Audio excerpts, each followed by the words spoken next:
All right. Hey, everyone. Thanks for joining. This is Sustaining Profitability in the Floral Industry with Katie and Ben. I'm with Curate. Katie's with Katiebug. So we're going to start this soon. Give us 1 minute. We'll let people log in, and then we'll go from there. And then we'll pull up both of our faces, and you'll be able to see this.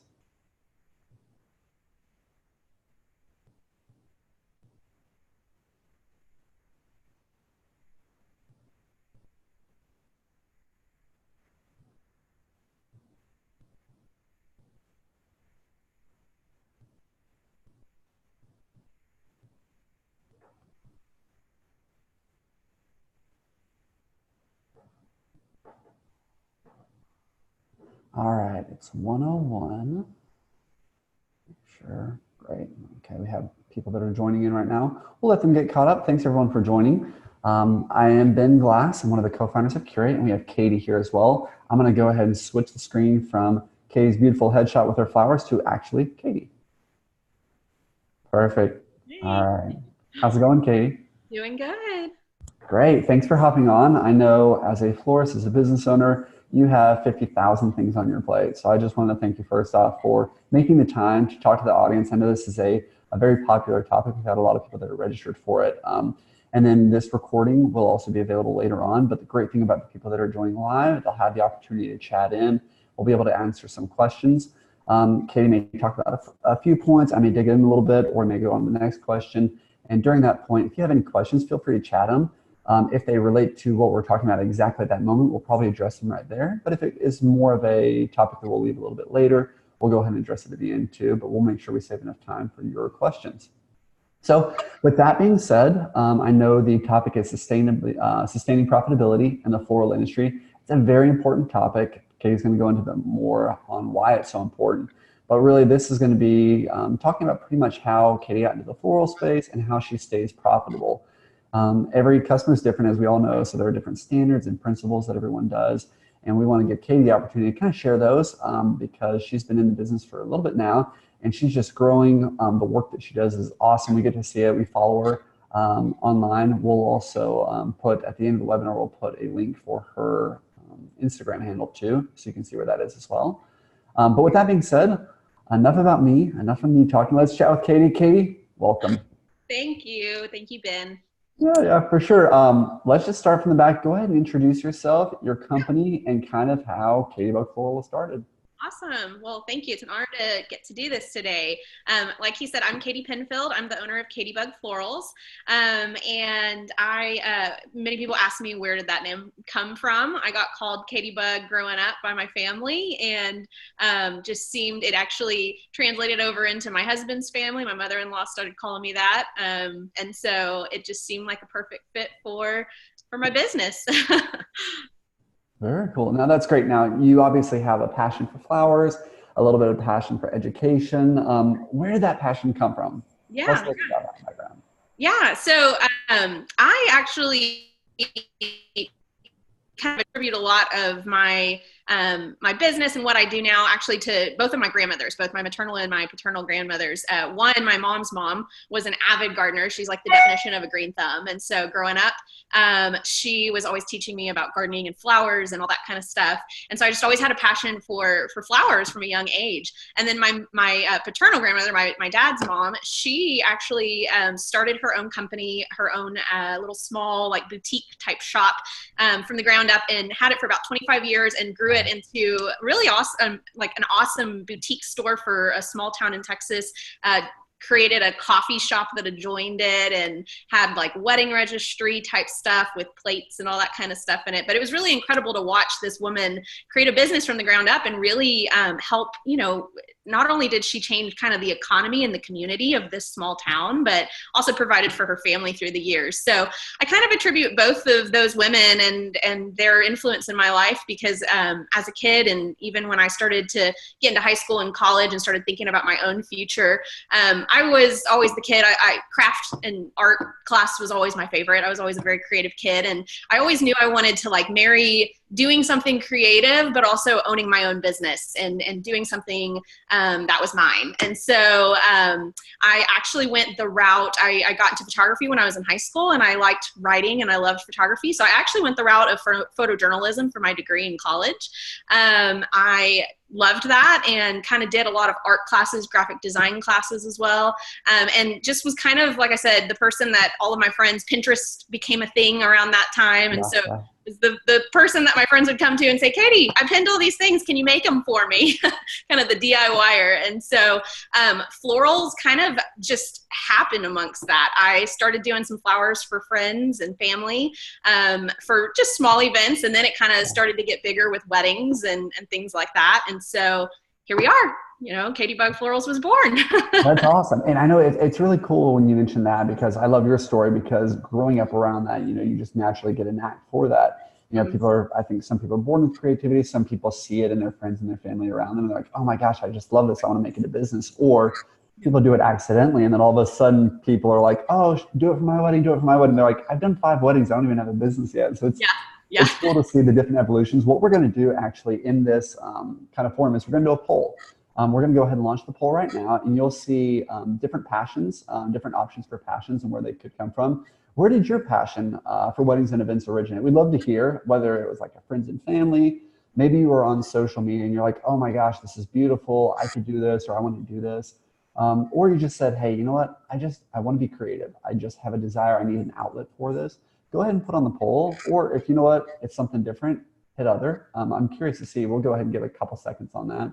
And in the meantime, too, we'll have Instagram.com, I think it's /Katiebug Florals. We'll put that in there, too. And we'll check that, too, before we paste it in there. But, yeah, we'll send it your way, and then you'll see that as well. All right, give a couple more seconds on that. Pretty simple, easy question. So we'll go ahead and end that poll, and then we'll go ahead and show the results on that.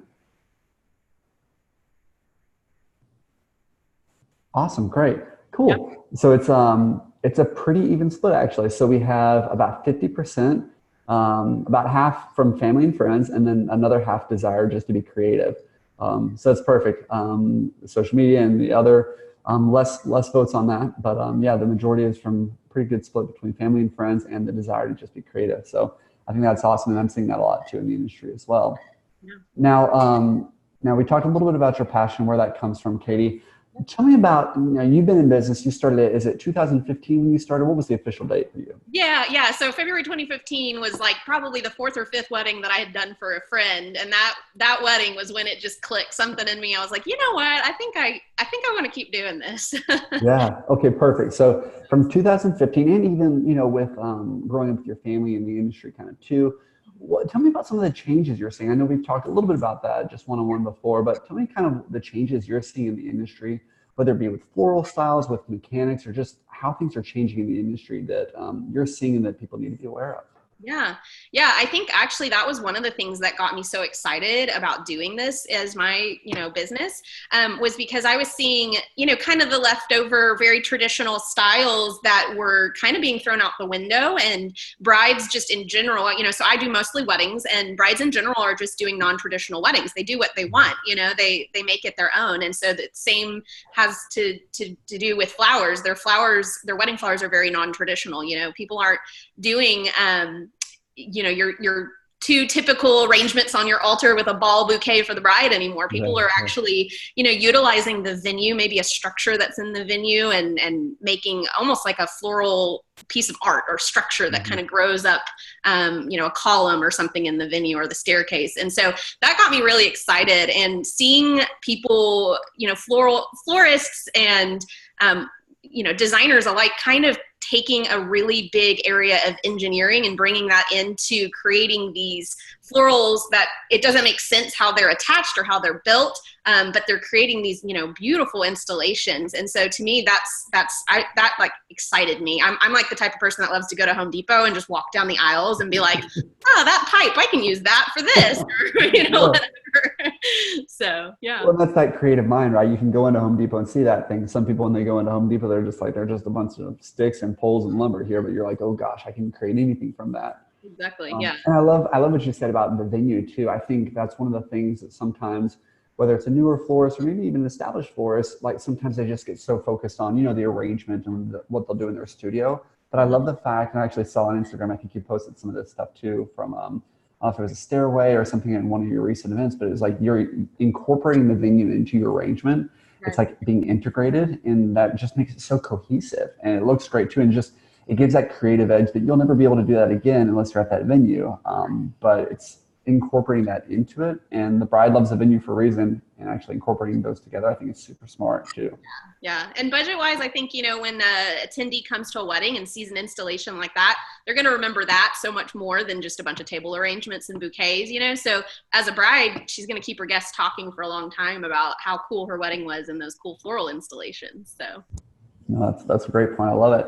And just as a heads up too, Katie is one of the people that we feel like is just one of those leaders in the space. This industry has a ton of great people. They do great designs, do great work, and great business sense. Katie's one of our favorites too, and she's actually in our marketplace for our Curate users. But in addition to that, she's going to be speaking at our Flourish conference coming up. And we'll put the link in here too. But what you're going to do is you're going to be able to see a little bit about Flourish. Make sure you check that out before you leave the webinar. Just grab the link. We'll put it in the chat. But Katie is actually speaking on a little bit of what she's talking about today, just in more detail. But also with her code Katiebug, you can actually get $50 off. We have early bird registration right now until the 20th of this month.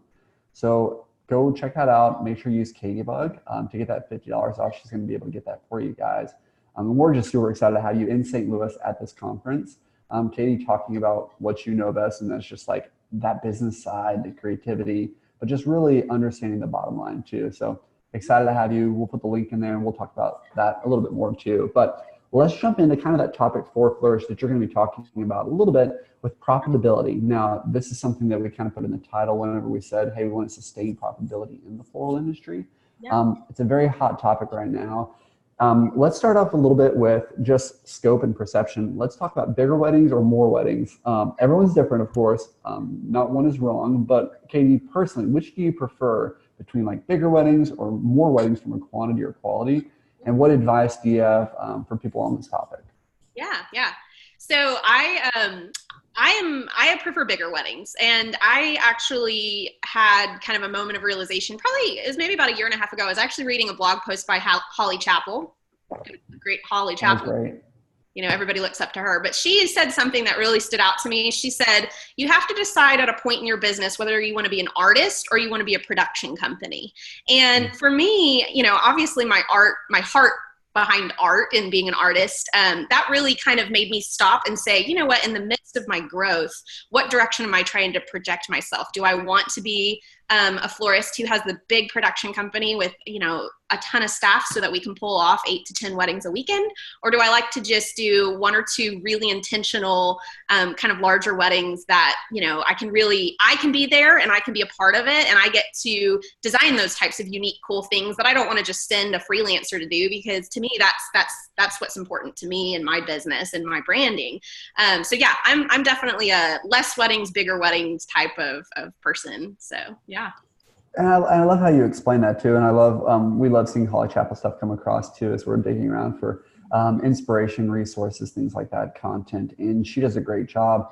And I love that, that concept too. And I've heard that before. And it's not that one's better than the other, right? It's like, hey, what part from a creative standpoint, like we did the poll, like a lot of people need a creative outlet. And I think you nailed it on the head. The nails hit on the head. And you're like, hey, depends on what you want to do. Like, are you an artist, or do you want to just scale and do more weddings? And I think one isn't not necessarily above the other. I think it just really depends, taking a look at yourself, your business, and saying, hey, what makes sense for me? What drives me? What am I going to get excited about when I wake up in the morning and go out in the world and do an event? So I love that.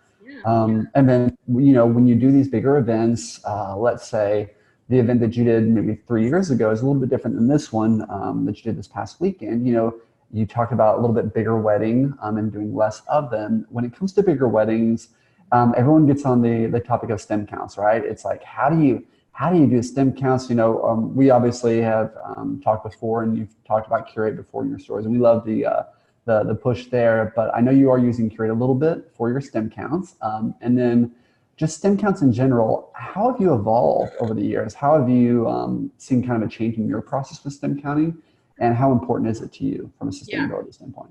Yeah, actually, I went back recently and looked at some of like the Excel docs that I used to create to like probably 4 years ago. And it's actually kind of almost embarrassing to look at because I think, yeah, Katie, you were spending hours, trying to do these stem counts and these recipes.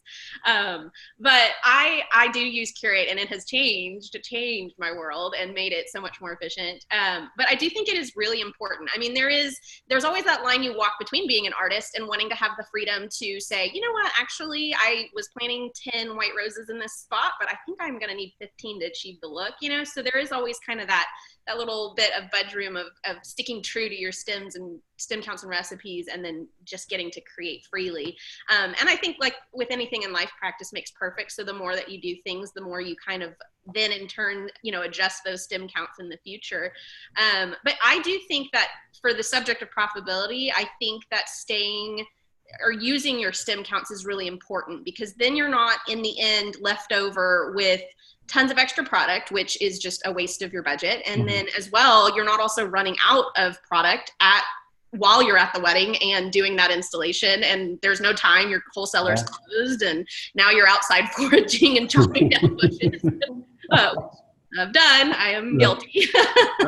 But I think it's a really important thing. So for sure. Yeah, and when you're actually building out these arrangements, so everyone does it differently. So we talk to florists every day.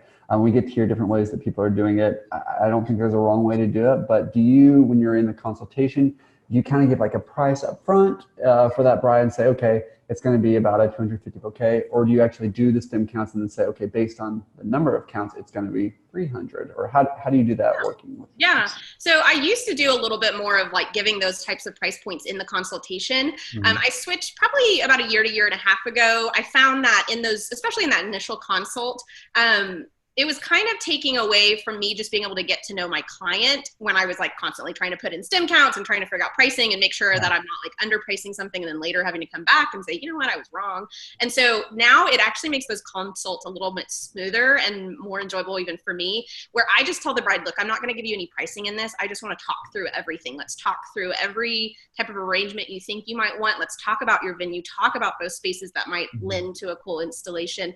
And then let me gather all of that. And then I'll come back to you within, I tell them a week at most, but usually I can get them a proposal in 2 to 3 days. And I tell them, I'm going to go ahead and put a mood board together for you where I'll pull visuals of your florals and visuals of those arrangement styles. And I think that I haven't seen like a bride say, you know what, if you're not going to give me pricing in this initial consult, I'm not interested. I think most of them come to me understanding that it is kind of an art form and that there's a really kind of, you really have to price those things out correctly to really achieve, what the bride is really wanting. So, yeah. Yeah, and I love that too, because that kind of helps you too weed out. I mean, you probably get inquiries all the time, and you don't take on every single person that comes to you saying, oh, I want you to look at my wedding. Right. You want to pick the right ones, and the ones that are like, okay, if you want to dig a little bit deeper, you want to see the vision of this. I think that helps you too, to say, hey, this is the right client for me, because you just have someone that's like, hey, let's just talk price all day long. It's more of a transaction. It's just like, that's not what you're in it for, right? You're in it for the passion and the vision of it too. So I love that you can kind of delineate between those types of clients with that method too. Yeah. It's also allowed me to put a good amount of my time on like actually designing their wedding while I'm building their proposal. Because, when they're staring at me and I'm trying to like design and think of flowers, and all of a sudden my mind goes blank and I'm like, I can't think of a single burgundy flower. Why can't I think of a single burgundy flower? It actually allows me, to pull back out of the consultation without them staring me down. And I can start to really do research and think of things. And I think honestly, they get a better end result because they've allowed me to be a little more creative. And then later on down the timeline, I've actually put a massive amount of work of the design in that initial proposal to where it's actually making me more efficient later on. So that's great. And that's what I love about you too, is like you've done this long enough to know that you want to be efficient later on. And you're not just planning for the moment, you're planning for the future of the whole cycle of that client's event. So that's great. Yeah, I always with my freelancers and say, is future Katie going to be upset that Chris isn't doing this now? And usually, yes, future Katie is, tired, which is I would have done more in the past. So yeah, no, that's awesome. I love it, future Katie. Great. So as you're building this out, digging a little bit deeper into that from like a margins and a labor standpoint, everyone's different. We talk to people on the phone and say, oh, I do a 3-time markup on my flour, 2 on my hard good, and I do a 20% labor. How do you account for this as far as like your flowers, your labor, your hard goods? Like, how do you kind of do your margins? Maybe you don't talk about the necessary number unless you want to, but like, how do you think about margins and labor and doing that within your arrangement? Yeah. So Curate is awesome in that it allows me to actually put those percentage markups on different line items. And I do actually line out my proposals for my brides. So they're not obviously seeing the recipe or like my cost of supplies, pricing, but they are, I would rather a bride know, kind of where her pricing is coming from. If tall arrangements aren't really important to her and she's seeing, oh my gosh, I'm spending 350, 400, 600, however much per tall arrangement, then I would rather her know that. And we kind of make those adjustments there. So I do go into each line item and I do a markup, like you said, for the flowers, for the hard goods. I do a percentage of labor there. And then I also actually go in and typically I break my like delivery and setup into two different line items as well. So my delivery is going to be obviously like the gas and the mileage to get there and a rental if I need to do a rental van to be able to get everything there and that kind of thing. But then I have an additional setup fee, which is actually going to be that labor cost really for the setup at the venue. And, a good deal, like if I've had weddings where we've had a very small handful of things that I can even do before I get to the venue. Yep. And most of the wedding is all installations. And so, I'll spend 6 hours at the venue doing these installations and I need like 3 people with me. And so it's a massive amount of labor day of. And so, so usually I break it out that way as well. And so obviously that setup fee is going to be a little less depending upon how long you're going to be there. I've had weddings where I can do the whole delivery in an hour with one person or even by myself. And so their setup fee is going to be a little less. So that's how I break that down. Yeah, I love that too. And I think a customer, most of the customers getting married are getting married maybe for the first time, so this is new to them. So you're kind of being the guide in that. And they may think, oh, it's just delivering. You're like, oh no, it's an installation with 3 people for 6 hours. So breaking that down to help them understand that, I think it's great. We love the concept of being the guide.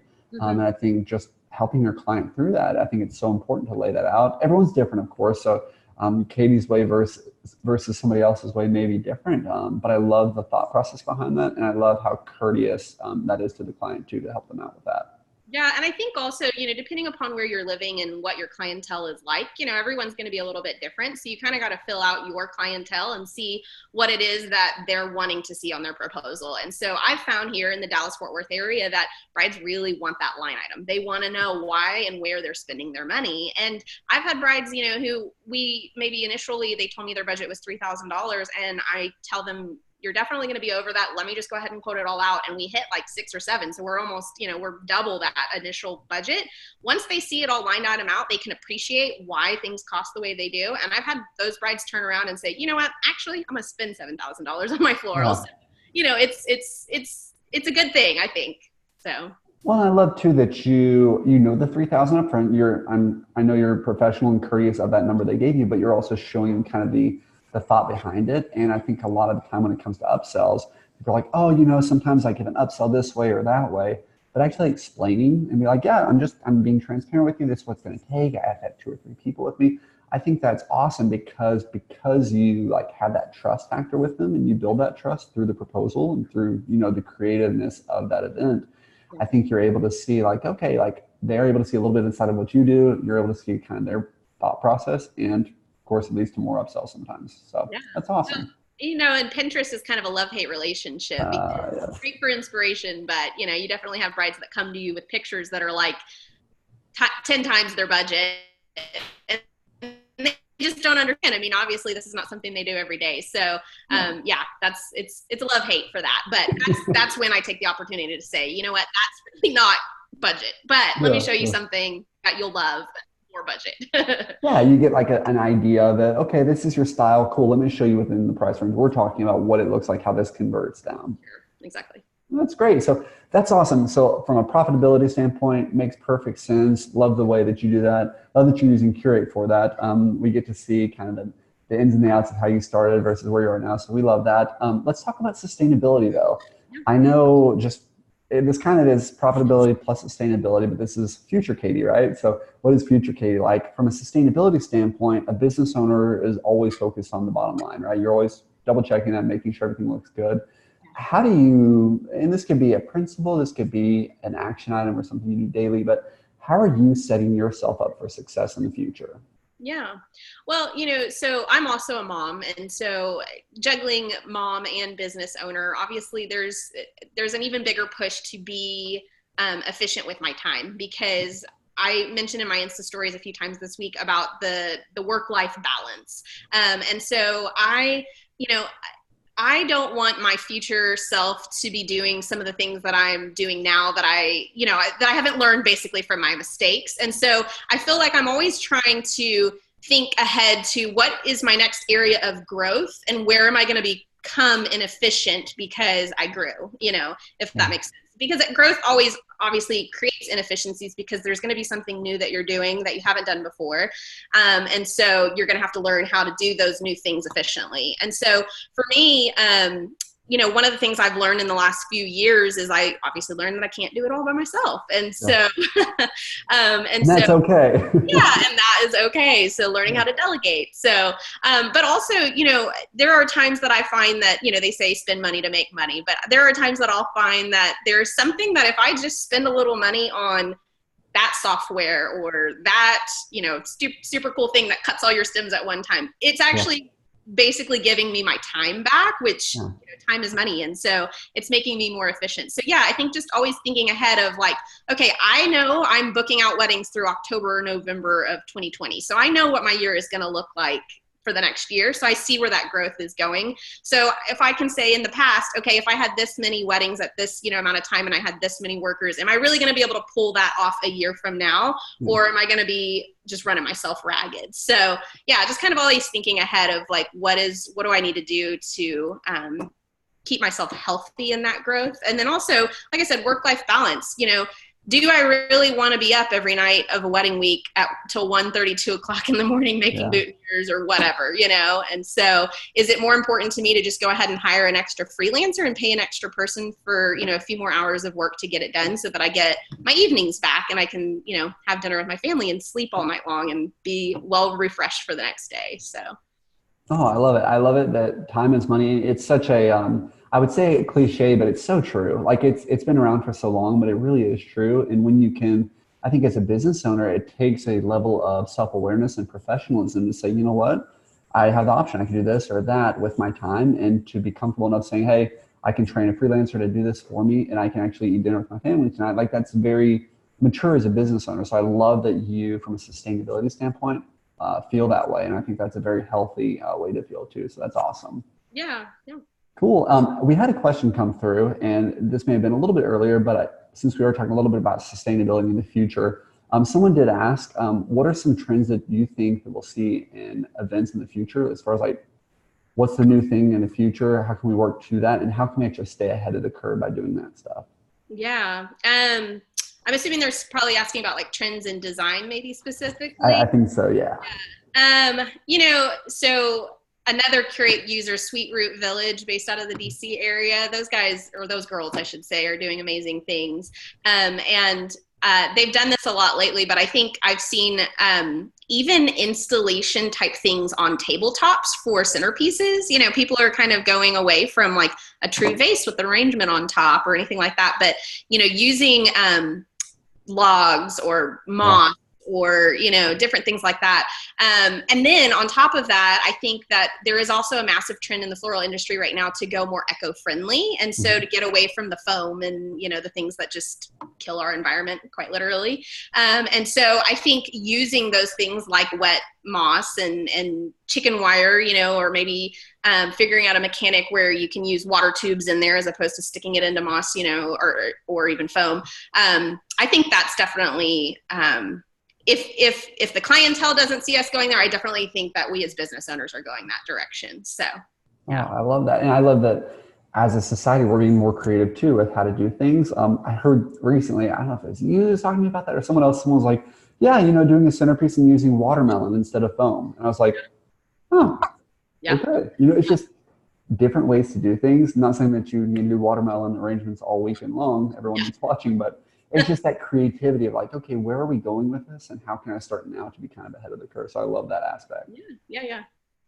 As far as different revenues. You know, we know that you do weddings and events, you do a great job, but I also know that you have pieces in the marketplace. So for everyone that's on here that maybe doesn't know about the Curate marketplace, we have a platform within the Curate software, and basically we have all these different resources from different partners that we work with in the industry. Katiebug is one of them. She has resources, things in there, videos to show you how to do this, maybe a recipe on this, maybe an installation. She wants to show you kind of the mechanics of how to do that. There are different ways that Katie, specifically, you've been diversifying, I guess, streams of revenue. Kind of, you know, you do weddings and events, you do stuff in the marketplace, you also do other things as well. What are some of the advantages, or what are your recommendations as far as like diversifying your revenue streams in the floral industry if people are watching this and kind of wondering if they should do that? Yeah. Well, I mean, obviously for weddings and events specifically, it's a seasonal thing. So, you know, here in Texas, it is hot as can be in the summer. And so we don't have as many weddings in like July, August. And then we also have kind of a little bit of a slower season in like January, February, beginning of March. Mm-hmm. And so, you know, if you're actually needing the income to be a little more consistent, I think it's definitely an important thing to have some things that you fill in that time, and, you know, make a little money extra to kind of put away to have for those seasons where you're probably not having as much come in from your actual weddings and events. So yeah, definitely. Yeah, that's great. And I know you do obviously weddings and events, and you do some stuff on the marketplace. Anything in the future that you want to share with the audience about kind of what you're doing with like either workshops, design, or what are your thoughts as far as kind of what you're looking at doing in the future? Yeah. So I have a floral design workshop coming up this January. It's going to be here in the Fort Worth area at a super cool venue down in Fort Worth. It's kind of a modern industrial, old industrial building turned venue type thing.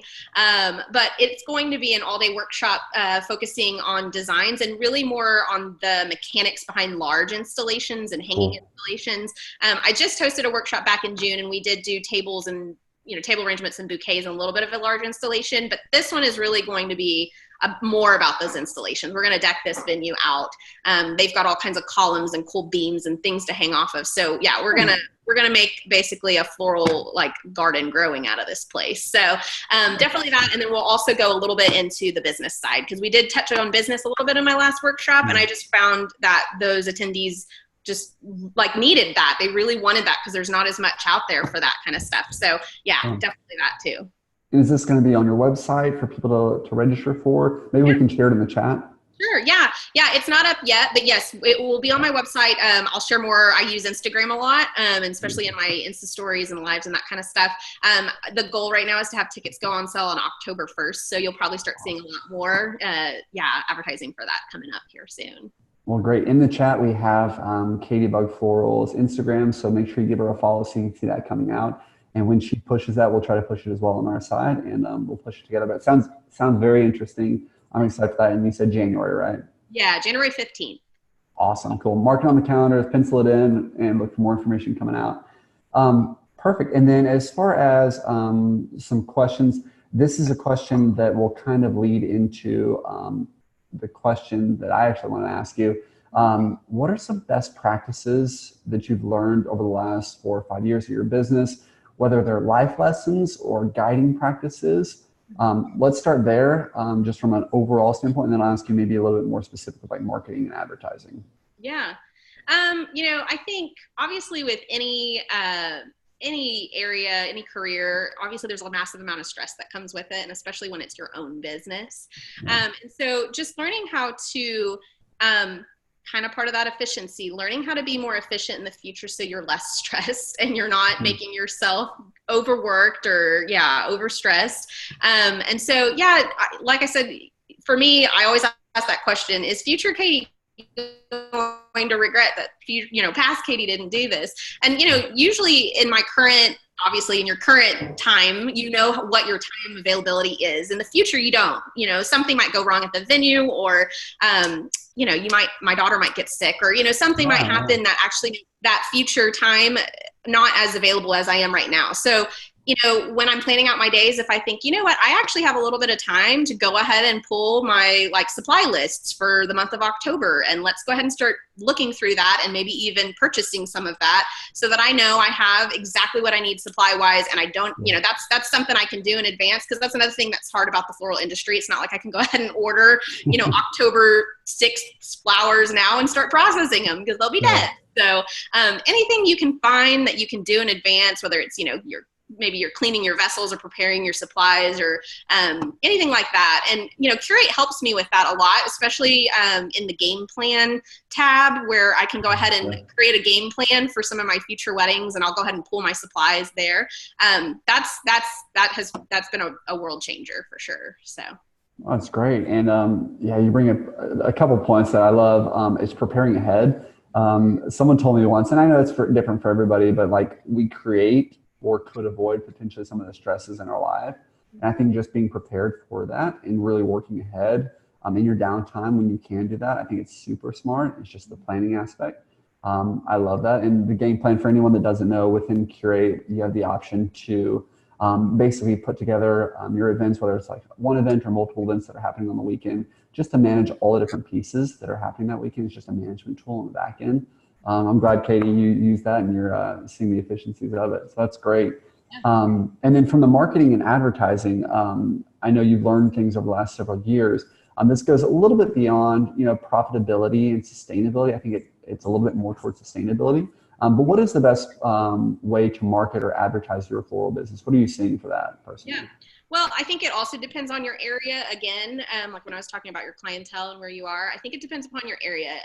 I am in the Dallas-Fort Worth Metroplex, so a massive amount of people, a massive amount of venues and clientele. And it's also a really big, it's considered a destination location for weddings, which is crazy to me, but I think it's because of the access to airports and lots of hotels. So, but for me specifically, I have found that while advertising, I think through things and marketing yourself on things like bridal shows or The Knot or Wedding Wire, I do think they're important because I think they give you a level of accountability, and like especially with the review features in there where your future brides can read past brides, like true reviews. They know it's not just something that I slapped or, wrote myself and slapped on my website. And so I think those are important, but I've also found that I don't get a lot of clientele, at least not my ideal client, through those things.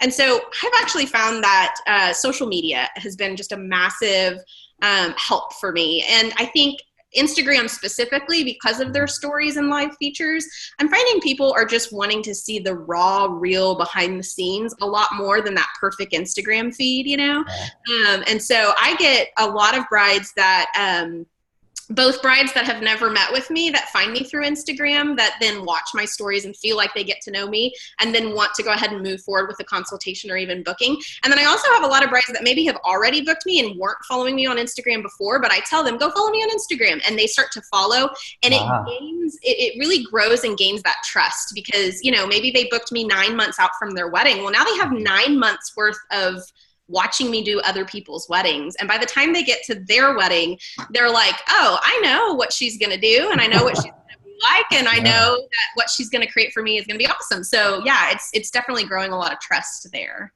So I really, really love what you're talking about when it comes to like either a bride comes to you and they book it out for 9 months in advance and they can kind of watch you.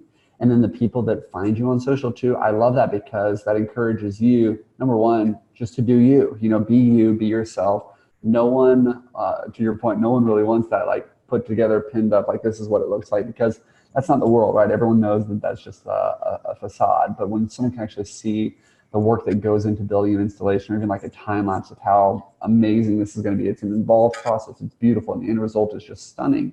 When they can see that, beyond just like your website or beyond just like a picture they saw that you did at their friend's wedding, like that's just so much more thorough and just has so much more depth to it that I love that you do that and you encourage people to do that. Like I think anyone should encourage people. Instagram accounts are free, set up an Instagram account, put some of your work out there, and then start inviting your clients that do book with you to see it. And you'll be more encouraged to put stuff on there too. Like, hey, this is marketing. This isn't just me documenting for people to kind of creep on me. This is like, hey, I'm marketing my business and the amazing work that I'm doing for somebody else. it's like the installation they're paying you to do this one is actually paying for your marketing to go for the next one. So I love the smart use of that. So that's awesome. Yeah. And, I found too that because it is real and raw and behind the scenes and it goes away after 24 hours, that you don't have to make it perfect by any means. I mean, there have been plenty of times I've been on live and I flip the camera and it's like looking up my nose and I'm like, oh, sorry, but people love that. People want to see that you're a real person, and so it shows your personality and you just get a good laugh out of it and you move on. So I love it. I love it. Well, we put in the chat a couple of times, but yeah, go follow Katie on Instagram to see kind of the stuff that she does. We keep up with her stories over here too. We'll be on lunch break just scrolling through and stuff, and it's really great to see. And I love the transparency that you offer in the industry and the amazing work that you're doing too. I mean, yeah, we love to see the accidental camera flip because we all relate to it, but we also like to see that beautiful arrangement you make at the end of the day. So both are equally enjoyable. And I know we've said that you can do Q&A throughout this whole thing. It's 1:40. We're about 5 minutes from being done. If anyone else has any more questions, we've incorporated a lot of questions into these. So if you have any other questions real quick, feel free to put them in. But yeah, I mean, really, Katie, thank you so much for jumping on here. I love your approach to this industry and to weddings and events. And I think it's very healthy to have balance. I think at the end of the day, people in the past have really prided themselves on, I can get everything done by myself and I don't sleep. I'm always tired. And it's like a badge of honor. But I really like the sustainability aspect of take care of yourself, take care of your family. That's what matters at the end of the day, because if you don't have those, it's really kind of all in vain in the end anyways. Yeah. And you'll burn yourself out too fast and then it won't be an enjoyable thing. And, if you're going to start your own business, you definitely want to enjoy it and not just hate what you do every day. So yeah, the whole point, right, is flexible hours, time with family, but still getting to do what you love. I love that. There's a question that came in. This is probably a little bit left field, and I love a good left field question. And Katie's probably like, oh no. Honestly, you said something about like coming up with flowers on the spot in the consultation. But one of the people has asked, what are some of your favorite flowers to work with? If you had to pick maybe your top 5 or 10 flowers, what would they be? Okay, so ranunculus. I always go to the ranunculus. I love those fluffy, fluttery blue. Yep. They can be a little bit of a headache and a challenge at times. I've had a number of ranunculus heads, break and fall over. But ranunculus, I love scabiosa. Not the prettiest name, but a really pretty flower. People shy away from roses. I think there's this scare of your grocery store tight, pink, red, and white Valentine rose.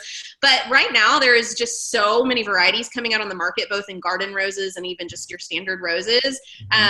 Man, you can get some amazing color transitions with the rose, and they're typically a little more budget friendly. Maybe not your garden rose necessarily, but there are some gorgeous standard roses out there that can really help a bride's budget, but still give her some amazing colorways. So, I think those are, for kind of your focal blooms, those are kind of some of my favorites. So I love using different textures and greenery types and things like that. I kind of consider my style a little more like loose, wild, organic. And so I'm always hunting for that next great, fun textural bloom that's new or not new, but, more widely available out on the market. So yeah, I'm always kind of testing and trying new things just to see what they look like in arrangements.